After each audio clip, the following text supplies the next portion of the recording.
Alright, welcome back. We're back in the Minecraft and we are onto the World Eater stage of the Perfect Perimeter project. And you can see I've kind of readjusted the stages, kind of how I want to do them. So what I think I'm going to do first is I'm going to water bucket the top edge and then build and run the World Eater. But I'm not going to do the bottom yet because there shouldn't be any issues with the TNT falling to the bottom until we get much closer. So I'm going to stop probably around maybe 5 blocks from the bottom. Or if I start seeing like a line of the first time TNT drops when it comes out of the TNT bomber, it does sit there for a little longer, so it might drop a little lower. It's just a timing thing. So it may be sooner, or if I hit the point where there's just not much water coming from the inner walls anymore. Like once all of the water is gone from there, then yeah, I might as well go ahead and start doing it then. Um, After that, it's going to be finishing running the World Eater, then removing the water from the top edge, and cleaning up the bottom and the outer edges. The bottom shouldn't be too bad if I water it. That's not just to stop spawning, it's also to prevent TNT from blasting. Um, it's not going to stop all of it because, of course, you can end up with TNT breaking through more than one block downward. But it should save me, I don't know, probably like 14, 15,000 blocks, something like that, if I water bucket. Um, save or spend 20 minutes running around with a water bucket, or maybe an hour running around the edges with a water bucket just to, save me like 10 hours of work later. So, yeah.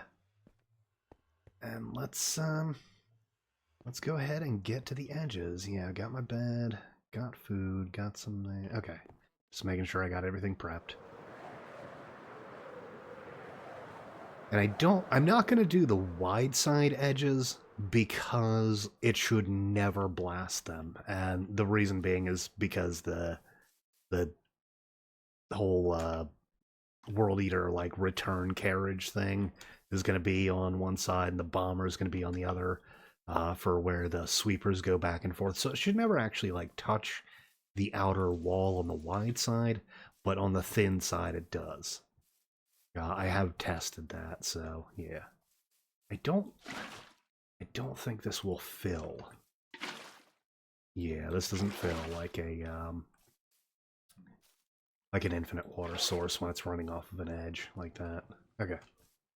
I'll have to go ahead and make myself a water source. Okay. The last 3 blocks, and I don't know, like 17 minutes or something. I think that's about how long it took. It does not take long to water bucket all this, especially if you get like little areas where it'll actually fill in the middle block like this. And yeah, let's move on to building the World Eater. I'm gonna start over on this side because that's the return carriage, just in case something goes wrong while I'm building this side. Okay, so over on this side, well, over on both sides, I have an ender chest, and we're gonna do moss blocks first. But you can see I got all my stuff prepped here. Yeah, and let's go ahead and start building.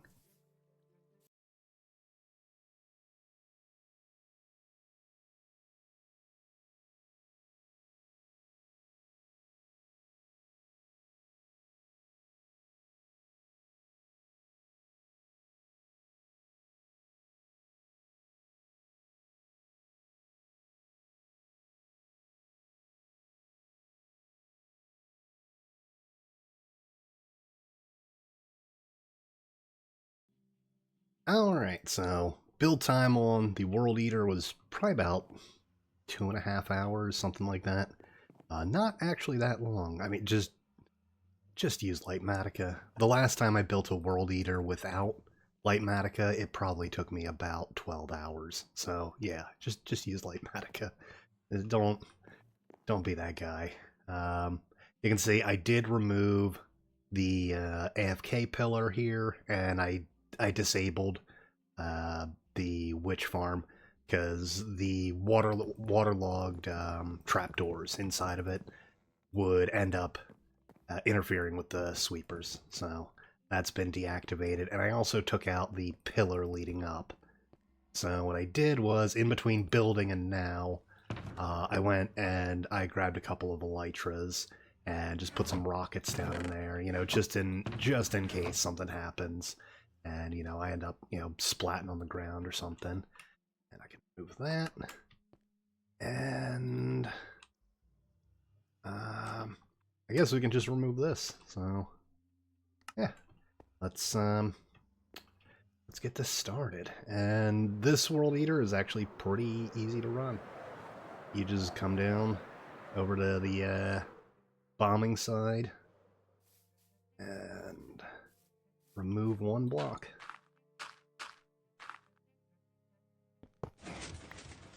Yeah.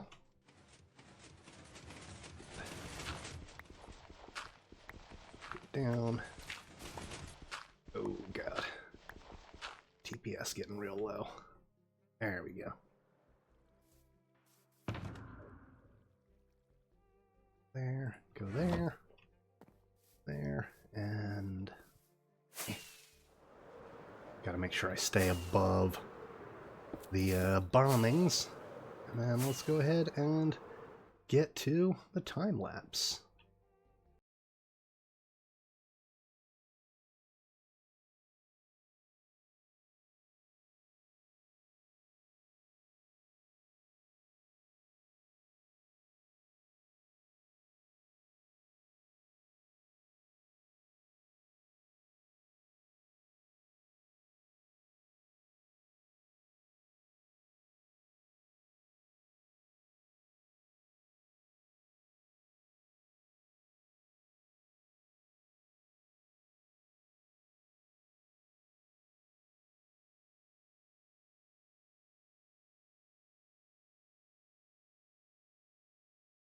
Okay, so as did not work. The water bucketing up the bottom did not work. I forgot that as soon as it gets to like a 2 deep hole, yeah, water stops flowing.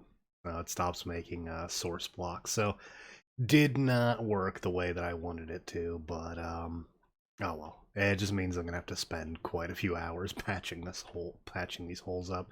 I already removed the lava, and I removed all the water from the top edges, but I'm gonna have to, go through and fill in all this stuff. And oh god, these are gonna take a long time to fill in, like these giant holes. Yeah, they're gonna take a while. This is probably gonna take quite a few hours, so. Alright, and I gotta do cleanup and all that, but I guess, let me get to it.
Alright, so finally got the bottom filled out. Bottom took, God, like 9 hours. It took a while to to get this thing all patched in. It took actually longer than running the entire World Eater phase took. The running the World Eater took about 7 hours, and I did see that I lost some footage, which big sad there. So oh well. Oh, and yeah, if you didn't spot this while I was going through it, this is a breeze spawner. And I found it and I was like doing the math and I was like, you know, this thing's not gonna get hit by the bombers and, you know, I can have a cool, like, spawner inside of my base that kind of like nobody else has. So yeah, got a breeze spawner, and I will eventually be building a farm for that, so I can get breeze rods and wind charges for stuff. Um, I have some ideas on some things I could use for that for, so I will see. I'll have to learn how to do alignment of like objects so I can get it exactly where I need it to go. I got some plans for it, but we'll see if I can manage to put it off or pull it off. Between episodes, what I'm going to do is I'm going to patch up all these little holes in here, and I'm also going to tear down the World Eater and all these little moss blocks. These I might just use a flying machine to take out as one of the options when you use something that's breakable, like a moss block or melon or pumpkin or something like that. You can always use a flying machine to get rid of it. So yeah, I think that will about do it for this episode. I will catch you in the next one. Peace.